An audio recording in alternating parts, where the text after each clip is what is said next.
顺产难产的时候，老公没有为我剖腹产签字，我在产房拼死10几个小时才生出孩子，他却没有多看我一眼，抱着孩子就走了。事后，在我质问他为何不签字时，他却说我太娇贵。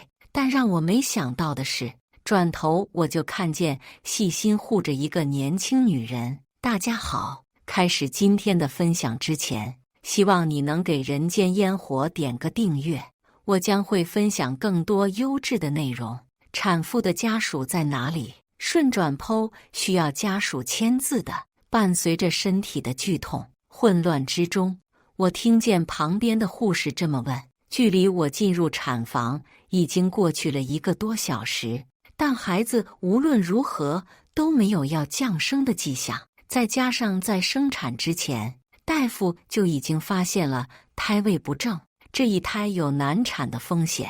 在准备生之前，我就已经和老公周峰说过，这一胎很可能要转剖腹产。大夫的建议是最好不要轻易尝试顺产，毕竟按照目前的胎位来看，风险太大，稍有不慎就有可能造成大出血。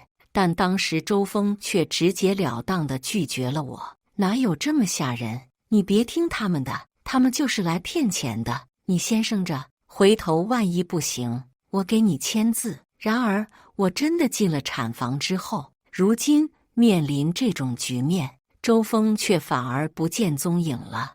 我听着护士出去找了周峰很久，都没能找到他，最后又不得已回来向医生交代情况。医生脸上的表情也十分复杂，不知道他们究竟是这种情况见得多了，还是我今天的情况实在太过棘手。我是不想往最坏的方向考虑的，更何况平时周峰虽然有些大男子主义，但也不是恨我恨得发狂，想让我去死的那种。我一边在心里安慰自己，他或许只是有急事先离开了，一边全身心地应对身体上的痛苦。最后我们又见了所有手段，就算拿我的手机给周峰打电话，那边也是忙音，完全没有任何被接起的迹象。周峰签不了字，我就不能进行剖腹产。虽然这种决定相当无理，但医院也更怕担责任以及后续一系列的纠纷。医生要我做好最坏的打算，也就是说，在联系不上我家任何人的情况下，我不得不继续顺产生孩子。那一瞬间，我的内心是有些绝望的。我的身体情况本来就算不上多么强健，现在又遭遇了这种事情，我真的能活着走出手术室吗？因此，我不再把希望寄托于周峰身上。好在天无绝人之路，在我痛苦煎熬了10几个小时之后，孩子总算是顺利降生，母子平安。到了这个时候，我几乎就是仅凭着意志在支撑的了。我感觉浑身上下没有任何一丝力气，唯有想要看看孩子的愿望在我脑海中支撑着我继续睁着眼，而不是就此沉沉睡过去。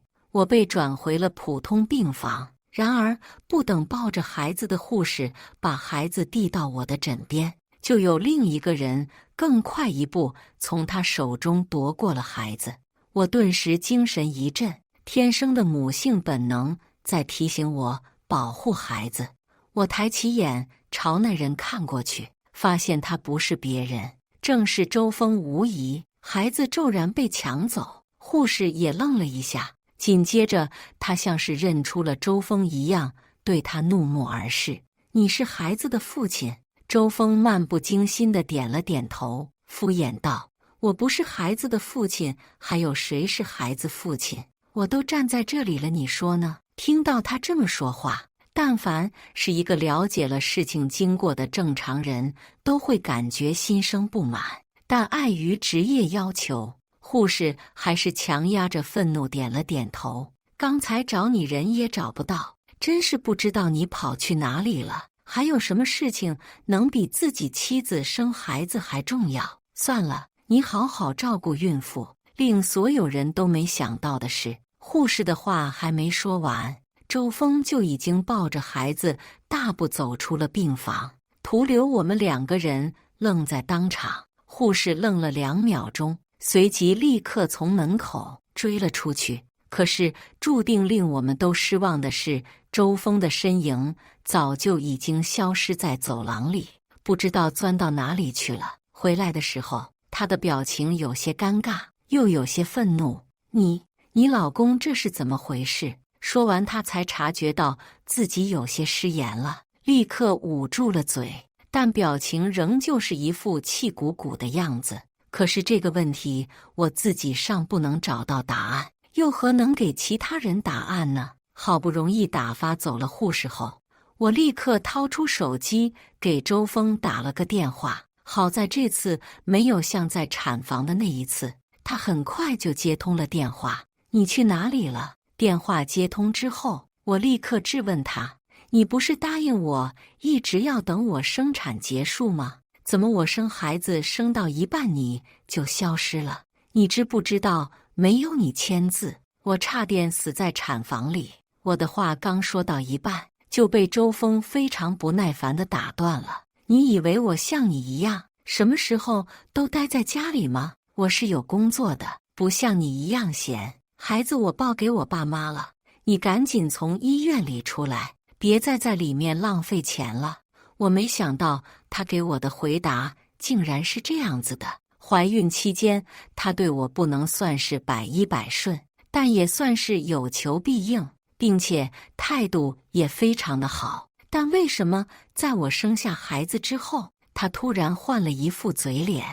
我宁可相信他是这段日子太忙太累，导致心情不好，也不愿意去想他是不是从前那副样子都是装出来给我看的。经过生孩子这一遭，我的心里也积了不少怨火，再加上消耗太大，我并没有按照他所说的那样立刻出院，而是赌气般的又在医院里住了几天。只不过令我惊讶的是，我在医院里待了这么多天，他竟然没有一次主动找过我。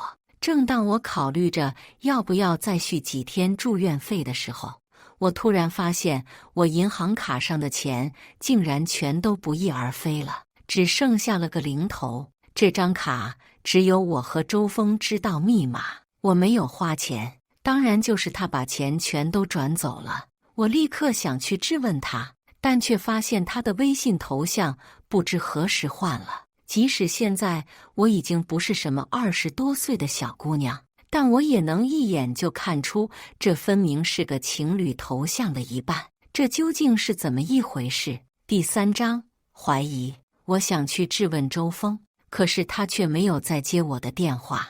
我的钱平时全都存在银行卡里，唯一剩下的一部分也被我这几天交了住院费，所以现在我根本没有钱继续在医院里继续住下去。无奈之下，我只得拖着身子，用仅剩的几块钱坐了个公交车回家。然而一进家门，眼前的景象却让我震惊不已。在我去医院生产之前收拾得干干净净的家里，现在堆满了各种垃圾，各种外卖包装和垃圾袋满地都是。屋内散发着一股难以言喻的味道，甚至还有几只苍蝇飞到了我附近。而我老公周峰就坐在这一地垃圾附近的沙发上，看见我进来也没有任何表示，只是抬了抬手，赶紧把家里收拾了。你这么多天就知道在外面偷懒是不是？看家里都变成什么样子了。可是家里变成现在这副模样，明明是他自己造成的。我正想同他发作，他的手机却突然响了起来。他很快地接起了电话，不知是不是第六感作祟，我感觉这通电话不同寻常，因为周峰一边含糊地回答着问题，一边偷偷向我这边瞟来。他嘴上一边说着好好好，我现在就过去，一边急匆匆地捞起沙发上的外套，套上就打算出门。我终于忍无可忍，在他临出门之前拦下了他。你要去哪里？周峰反应非常大，一把捂住了话筒，神色十分戒备地看着我。公司里有点事情，我去处理一下。你怎么连这都要问？他那副模样根本就不可能是去公司里处理事情，相反的，反倒像是有什么事情瞒着我一样。然而还不等我再度阻拦他，只趁着我愣神的这几秒钟，他就已经飞快地挣脱了我，夺门而出。我不打算去追他，估计凭他的速度，我也追不上他。更何况他根本就不打算回来，只是他这样急匆匆的，到底是要去哪里呢？他又有什么事情瞒着我呢？直到生了孩子之后，我才发现这几个月来，周峰似乎常常夜不归宿。只不过当时由于我还在怀孕，懒得去细想一些事情，反倒让他们钻了空子。令人心生怀疑的是越积越多，所有的巧合凑在一起就是必然。我几乎是已经能够确定了，他在外面有了外遇。即使我再不愿意相信，我也不得不面对现实。可是看周峰的态度，他似乎并不想把这件事情拿到明面上来说。他这样的态度是最令我恶心的，既想要留着家里的老婆孩子，又想要在外面和小三卿卿我我，什么好事都让他占了。然而正当我这么想着的时候，周峰突然去而复返，又回到了家里，看着我一脸奇怪的表情，他也非常奇怪地问：怎么了？我差点脱口而出：你不是去陪小三了吗？但最后还是忍下了，转而又问他：你不是说公司有事情吗？怎么又回来了？他愣了一下，这才意识到刚才对我找了什么借口一样，急匆匆地敷衍我：是有些东西忘拿了，过一会我妈会过来，你记得照顾一下她。第4章争吵。我简直要被周峰气笑了。别人家的儿媳生孩子，婆婆过来都是照顾儿媳坐月子的，怎么到了我这里，反倒要我照顾我婆婆了？我倒不是希望我婆婆拖着年迈的身体过来照顾我，但是就算她没办法为我做什么，也至少不要在这个节骨眼添乱吧。虽然她年纪也不算小，可是也没到生活不能自理的程度。可惜还来不及等我拒绝，周峰就已经又走了。我看着家里的满地狼藉，叹了口气，最后还是认命的开始收拾起家里的杂物来。我还有很多疑惑未能询问周峰，比如说我的钱到底去了哪里，他又要出去和哪个小三约会。但现在一想起这些事情，我只觉得身心俱疲，完全不想提起半点。可是令我没想到的是，我不去找周峰他们的麻烦，他们却反倒找上我来了。我收拾好家后没过多久，我婆婆就气势汹汹地进门了。一进门，她就十分挑剔地对我上下打量一番，随后尖酸刻薄道：我还以为你有多娇贵呢，在医院里住这么多天干什么？没有那命就别得公主病，赶紧回来干活收拾家。你看看你不在家这么多天，家里都造成什么样子了？我一口气堵在胸口，终于还是忍不住说出了口：家里难道不是周峰整成这样的吗？你找我干什么？难道他不会收拾家？他也是个成年人了，难道没有生活自理能力吗？就算他收拾不了，那你又着什么急？你既然着急，那你就来替他收拾。这个家总不能指望我一个人吧？我婆婆被我气得脸色通红，伸出手指着我：你是她的媳妇，你不收拾家谁收拾？难道你嫁进我们家来是来享清福的吗？事已至此，我也懒得和我婆婆再争辩了，反正她的思想已经形成了，再和她说这么多也没什么用了。左右家里也已经收拾完了，我又何必再出力不讨好和他大吵一架？最后周峰来指责的还是我，于是我一屁股坐在了沙发上，毫不客气地对我婆婆说：你儿子把我的钱都拿走了，你什么时候让他还给我？”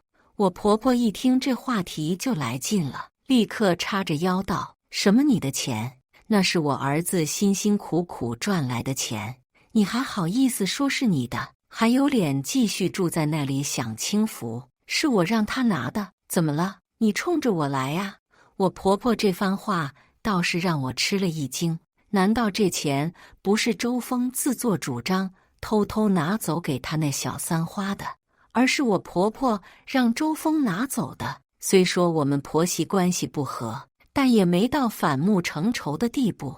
我婆婆应该不至于做出拿着我的钱让我老公去找小三的事情来。看来可能是因为我怀孕期间太过敏感，以至于想东想西，怀疑周峰。原来周峰并没有背叛我。正当我这么想着的时候，突然接到了一通电话。第5章电话。电话是周峰打来的。在我婆婆的眼神威胁之下，我还是接起了电话。怎么了，老公？然而出乎我意料的是，那边响起的居然是一个女人的声音。你好，你是周峰的老婆吗？他在这边喝醉了，那麻烦你把他带回家吗？那女人说的话虽然没有半分差错，可是我心里却无端生出了一种不舒服的感觉。还不等我做出反应，我婆婆就率先发难。还愣着干什么？还不赶紧去接你老公？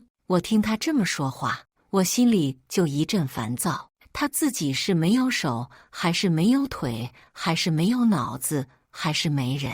不会让别人给她叫辆车直接送回来得了吗？我才刚生完孩子没多久，在医院里刚出来，被迫在月子期间做家里的家务，现在你们还要我出去接她？我的情绪彻底爆发，甚至把我婆婆都吓了一跳。然而我却忘了挂掉电话，导致电话那边的女人支吾了好一阵，最后才小心翼翼地说：“不过来也没关系，那就我帮周哥叫个车吧。”一开始我以为他是饭店的服务人员，看到周峰晕倒在那里，才帮他打个电话的。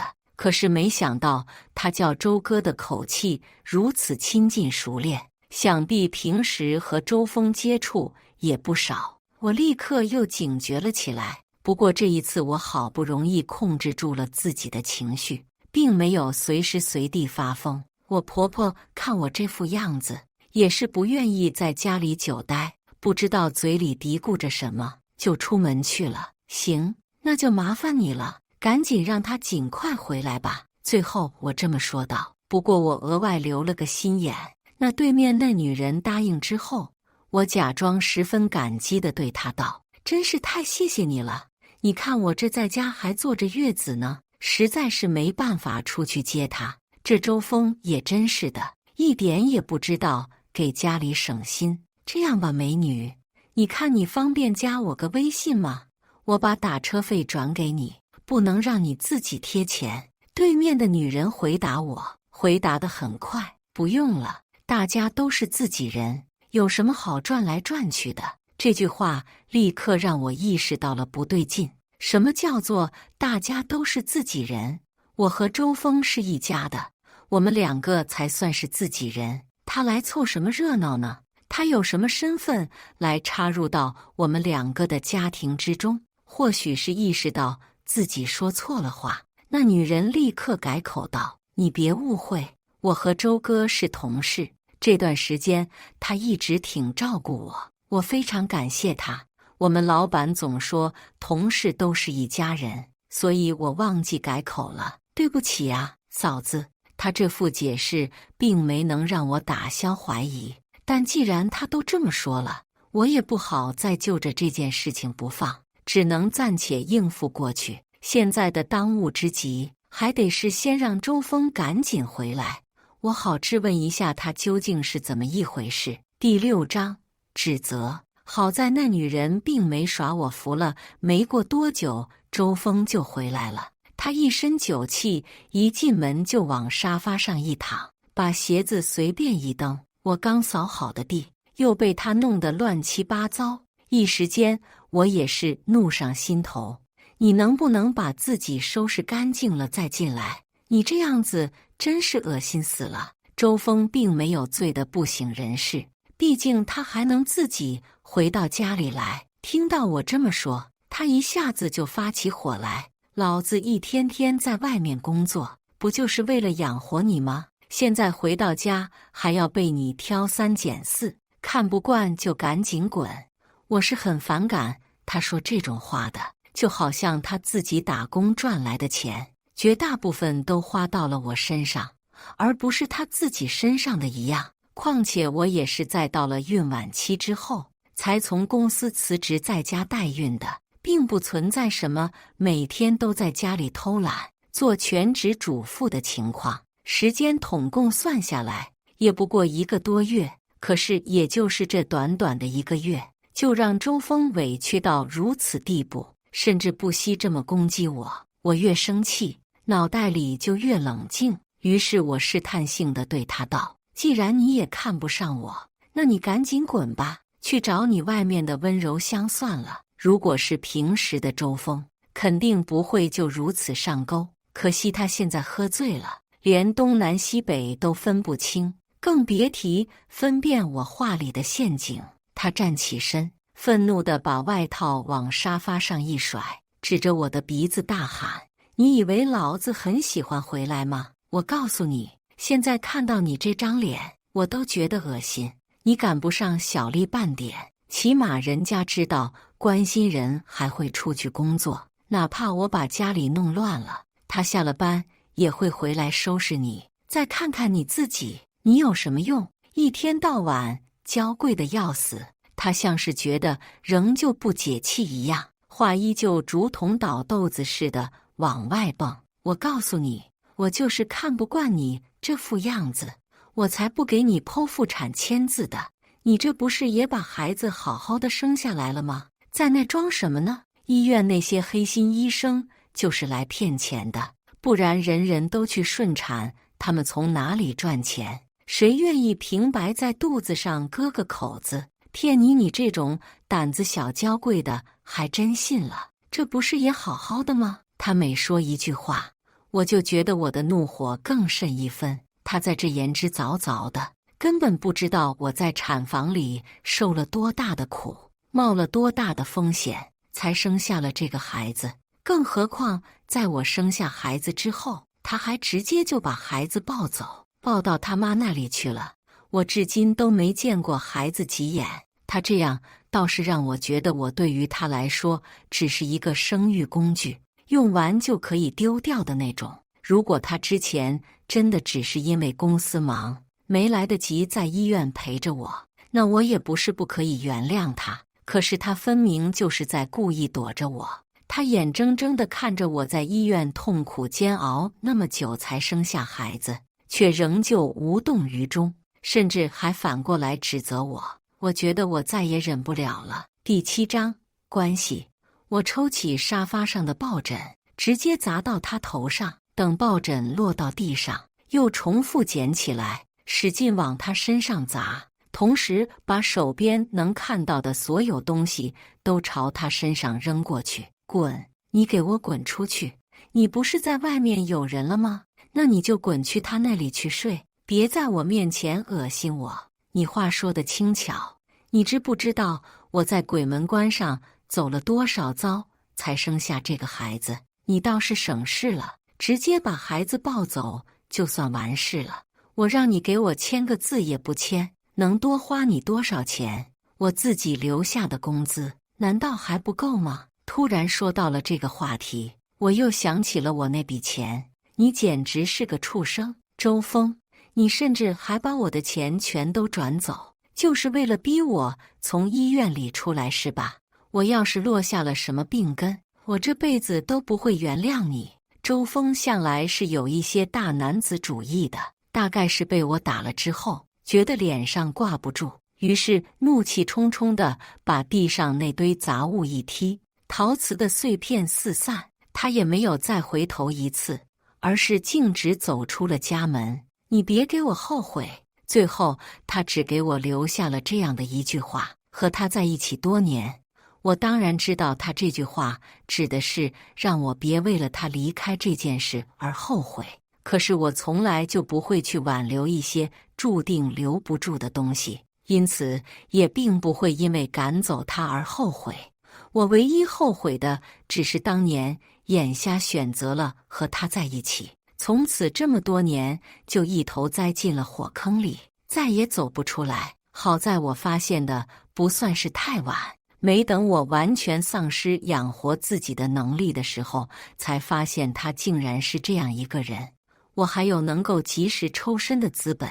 周峰走之后没多久，我的微信就收到了一条申请好友的提示。我点开一看，除了那女人还能有谁？看来他这是终于忍不住要到我脸上耀武扬威来了。先前那通电话并没能让他得到该有的满足感，我并没有如他所料想的那样疑神疑鬼的试探，又或者是歇斯底里的发疯。现在他需要通过更进一步的炫耀来获得虚荣感。我倒是想看看这女人葫芦里卖的到底是什么药，于是我直接点了通过好友申请。那女人的消息发的倒是很快：嫂子你好，我是今天帮周哥打车回家的，和他是同事，你和周哥一样叫我小丽就好。短短的一句话蕴藏了这女人无限的心机，她是在向我炫耀周峰平时和她的称呼有多么亲密。于是我也假装像看不出来她什么意思似的：原来你叫小丽呀，平时都没听周峰提起过你。他这人也真是的，说了公司那么多同事，偏偏不说你。你今天可是帮了他大忙了，回头别忘找他。我这番话就是在提醒这个小丽，她现在兴致勃勃地想到我面前来耀武扬威，有没有考虑过周峰是如何想的？如果周峰真的把她放在心上，那么无论如何，平时都会在我面前提起一两句。哪怕我会心生怀疑，但是男人那种想要炫耀的心理是无论如何也压抑不住的。周峰既然没有在我面前说过，那么要么他是根本就只把小丽当成个玩意儿随便玩玩，要么是不想公开他们的关系。第8章想法。可惜这个小丽也是个没脑子的，看见我这么说之后，立刻着急了起来。他似乎是觉得我是在嘲讽他，他根本没有半点地位，因此急着证明自己，刷刷刷的给我发来了好几张照片，那上面都是一些价格算不上廉价的礼物。照片发过来1分钟左右，他就突然把那些照片又撤回了，紧接着是一段语音：真不好意思啊，嫂子，万一不小心手抖发错了，最近我生日快到了，周哥他问我想要什么生日礼物，大家同事一场互送礼物很正常的，嫂子你不会生气吧？但凡我今天是刚知道这件事情，那我必然会生气的。凭什么我的老公周峰要巴巴的给别人的女人送礼物？好在我对这件事情早就有了心理准备，于是我也回复他，我怎么可能生气呢？这同事直接互送礼物，多正常的事情呀！以后还要靠你们在职场里互相照顾呢。你生日是哪一天？嫂子一定要亲自给你送个礼物。周峰那的男人的眼光有什么好相信的？这一次过了很久，小丽都没有再回复我，大概她从来也没有想到，即使她说出了那样的一番话，也没能激怒我半点。甚至我还要给他送礼物，但我却不会就此罢休。我来加上这个小丽，可不是为了看她和我炫耀的，而是为了收集证据的。对了，小丽，你身体好点了吗？小丽很快给我回了个问号过来，似乎是在询问我什么意思。于是我解释道，是这样的，前2天周峰说着公司同事有什么事，然后就匆匆地去了医院。我还以为是他生病了，原来他是陪同事去看病了。你们2个关系这么好，那他肯定是陪你去看病了吧？真不知道他有什么好藏着掖着的，我又不会误会。真是的。小丽过了好久才回复我，可能是在斟酌着语句。是，我怀孕了，周哥陪我去医院了，正好那天他也请假了，不知道为什么有空在医院。我在心里冷笑，当然是因为那天我要生孩子，所以周峰才请假陪我去医院的。结果没想到他这请了1天的假，竟然陪了2个人。在我在产房里要死要活的时候，他居然陪着他的小情人在做产检。换句话来说，他宁可陪着他的小情人做产检，也不愿意抽时间回来给我签个字赚剖腹产，宁可把我丢在那里九死一生。这样的丈夫，我还留着他有什么用？在得知周峰出轨的那一刻，我就起了和他离婚的心思，却没想到这小丽明知道周峰是在出轨，却还把周峰当个宝。既然如此，那等我收集完证据，能把周峰扫地出门、净身出户的那一天，也希望他不要嫌弃周峰，继续带着肚子里的孩子和周峰好好的生活在一起。我倒要看看没车没房没钱的周峰要怎么养活一家老小，也想看看等我这极品的婆婆知道了是因为小丽，周峰才失去了大半辈子打拼的财富之后，又会怎样对待她。以上就是今天分享的故事，大家有什么想说的、想吐槽的，欢迎在下方评论交流，也更希望能给人间烟火点个订阅，我将会分享更多优质的故事内容。